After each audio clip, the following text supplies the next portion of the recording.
செய்தி. வணக்கம். விவி செய்திகளுக்காக ஊர் செய்திகள் வாசிப்பது ஸ்வர்ணா. ராணிப்பேட்டை மாவட்டம் ஷோலிங்கரில் பாட்டாளி மக்கள் கட்சி கிழக்கு மாவட்டம் சார்பில் மாவட்ட செயற்குழு கூட்டம் மாவட்ட தலைவர் செல்வகுமார் தலைமையிலும் மாவட்ட செயலாளர் சரவணன் முன்னிலையிலும் நடைபெற்றது. இந்த கூட்டத்திற்கு மாநில வன்னியர் சங்க செயலாளர் வைத்தி, மாநில சிறுபான்மை பிரிவு தலைவர் ஷேக் முஹைதீன், மாநில பசுமை தாயகம் இணை செயலாளர் சத்ரிய சேகர் ஆகியோர் கலந்து கொண்டு கட்சி வளர்ச்சி பணிகள் குறித்து பல்வேறு ஆலோசனைகளை வழங்கினார்கள்.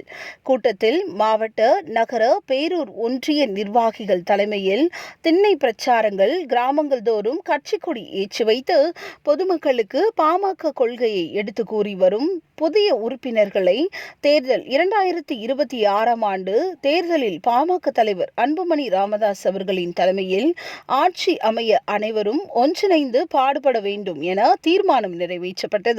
கூட்டத்தில் அமைப்பு செயலாளர் ஆமா கிருஷ்ணன், இளைஞர் சங்க செயலாளர் சக்கரவர்த்தி, மாவட்ட பொருளாளர் உமா மகேஸ்வரி, முன்னாள் மாவட்ட செயலாளர் லோகநாதன், நகர தலைவர் பார்த்திபன், செயலாளர் ஜெகதீசன், நகர நிர்வாகிகள் ராமு, மகேந்திரன், ஆட்டோ ரமேஷ், வழக்கறிஞர்கள் லோகநாதன், கோகுல், ஒன்றிய செயலாளர்கள் குன்னத்தூர் பாபு, சிவாஜி, ரெண்டாடி பாபு மற்றும் மாவட்ட, ஒன்றிய, நகர, கிளை நிர்வாகிகள் உட்பட பலர் கலந்து கொண்டனர்.